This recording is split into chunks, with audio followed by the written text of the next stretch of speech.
I'm Gloria Enloe, manager of JCTV, and we've been taking a tour of Jefferson City, talking to community leaders and residents about what makes Jefferson City such a great community. And with us today, we have David Luther with Jefferson City Public Schools. Hi. David, thank you so much for joining us. Sure, my pleasure.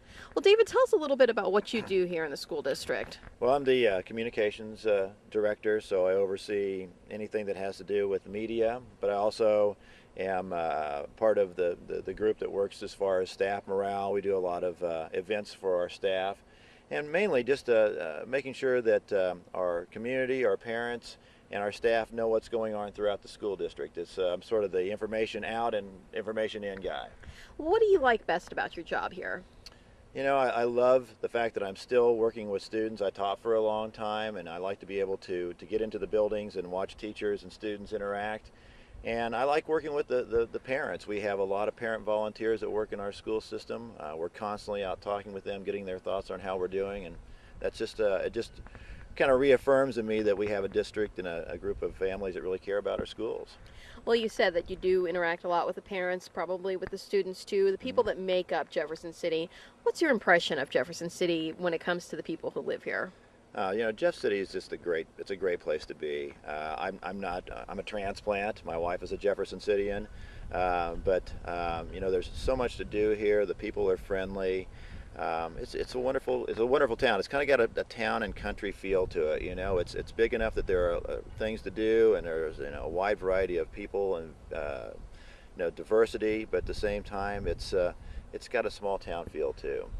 A lot of the people we have talked to so far say that they love the community and feel that it's important to give back to the community.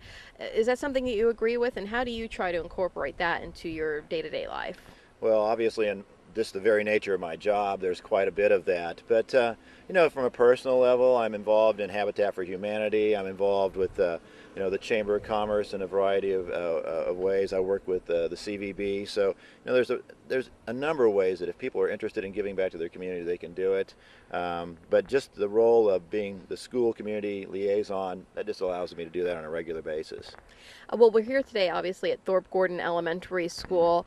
Is there anything in particular you'd like to tell parents about this elementary school or the other elementary schools in the district? Well, we feel that we have excellent elementary schools. We have great teaching staff. We have a brand new principal at Thorpe Gordon Elementary. His name is Chris Schmitz. He's a former teacher, and he's got a great staff here. You know, one of the things about Thorpe Gordon is it is truly a neighborhood school. A lot of kids walk to school here. It's got that vibe to it, and I think the teachers have a family feel here. So it's just it's a wonderful place to be. And I think if you talk to kids as they come out here, they really like their school a lot. Anything in particular that the school district or you are really going to be focusing on in the upcoming academic year? Absolutely. You know, well, you mentioned academics. Of course, that's first and foremost on our list. We're always making sure that, you know, our curriculum's solid and that our staff are, you know, being progressive and creative in the way that they teach. But on a much larger scale, we are looking at changes at the secondary school level. We're looking at, do we want to have a single high school that would actually incorporate part of this area? Do we want to have two high schools? Are we looking at a variety of buildings that would serve different academies? We're looking at the whole academy concept, where we would have sort of theme-based area. So if you're a student who's interested in communication arts or broadcasting, there would be an area specifically for you. Or if you're interested in science and technology, there would be an area for you. So those are things that we've been talking about for more than a year now. And we think that, you know, as we get through this year, we're probably going to be taking something to the people on a ballot issue. Wow. Well, a lot coming up. Getting back to talking about Jefferson City in itself, you say that you're a transplant here. Mm-hmm. If someone else was looking to come here and live here, what would you say is the big selling point of Jefferson City?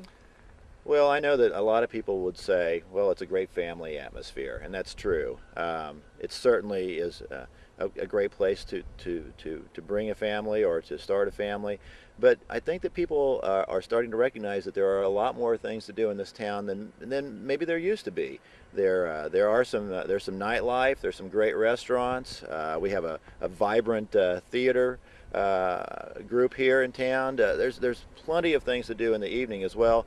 But I think going back to the whole family feel, I mean, if you're interested in biking or hiking trails or whatever it might be, there's plenty of outdoor activities. It's just Jefferson City has a lot to offer. Well, if there's one thing that Jefferson City could change as it moves forward and starts to grow into an even bigger and better community, what would be one thing maybe that they could improve on or that they could add to make life even better? Well, I think we're already in the process of that. And, I look at the transformation group that the Chamber is working with or kind of spearheading. I just feel like there are so many opportunities. What are they going to do with the old prison, for example? Man, that place is just exciting to me. What could take place there? We're doing some great things. You look at the pedestrian bike bridge that goes across the river now. I think that was a really great step in the right direction. You have people coming off the Katy Trail coming into Jefferson City. So I think really it's not a matter of what can we do to change, it's what can we do to take the changes that are just now at the beginning and push them forward. Well, David, thank you so much for joining us today. Thank you. We'd like to thank all our viewers at home for watching JCTV on Channel 81 and 12.2. And you can also find us online at www.youtube.com/JCTV Access. Thank you so much for watching.